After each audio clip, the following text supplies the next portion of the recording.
Olá, quero falar um pouquinho para vocês sobre a teologia da libertação, que às vezes a gente pensa que ela já morreu, já está sepultada, enterrada e esquecida, mas não, está infelizmente bem atuante, bem sutil e prejudicando muitas almas.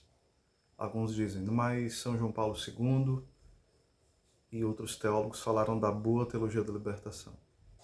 Infelizmente, essa boa teologia da libertação, ela fica mais na parte teórica e bem distante da prática, né? O que nós vemos são aqueles que,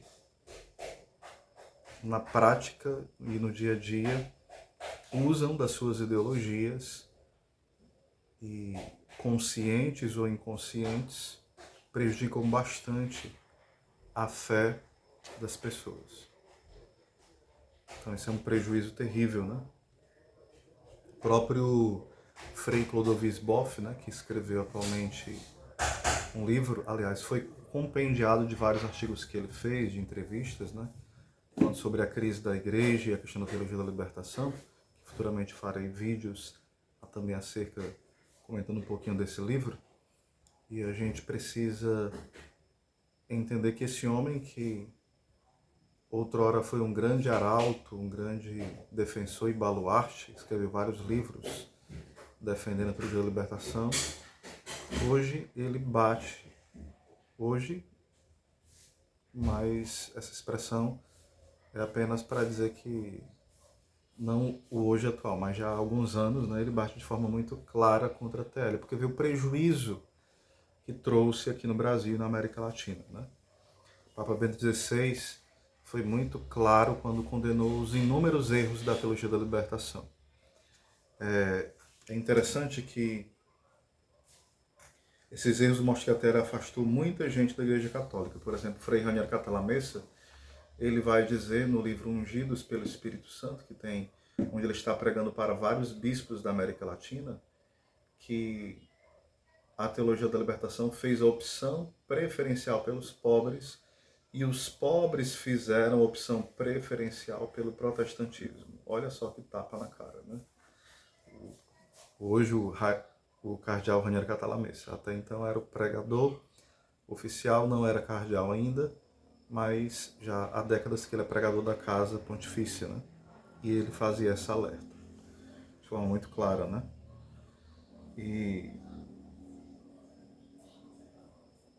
por exemplo, o Clodovis Boff, que eu falei que hoje o Frei Clodovis, ele diz que a raiz da crise atual da igreja é que se deslocou o seu centro de Deus para o mundo.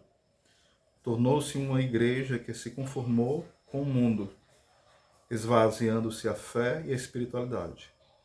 Houve uma humanização de Deus e uma divinização do homem.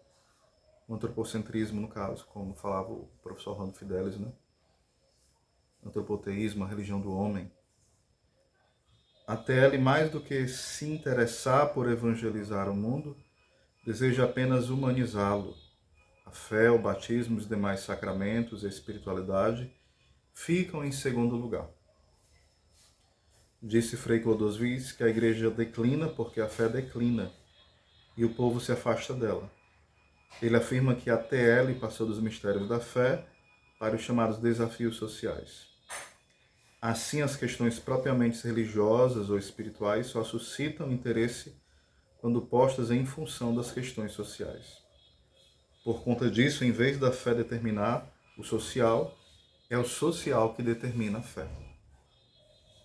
A realidade e a história passam a ditar a revelação de Deus, e não mais a verdadeira revelação que está na palavra de Deus e na sagrada tradição da igreja, interpretadas pelo Sagrado Magistério.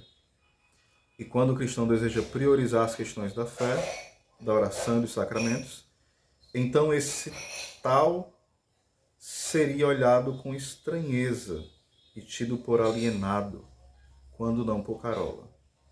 Frei Clodovis vai falar que a maioria dos buscadores de Deus vai procurar fora dele, fora da Igreja Católica, respostas às suas inquietudes espirituais. É tanto que o Frei Clodovis também escreveu já 2 livros sobre a questão da crise de sentido, né? A questão também do niilismo, 2 volumes enormes, né? Vai ser uma trilogia, né?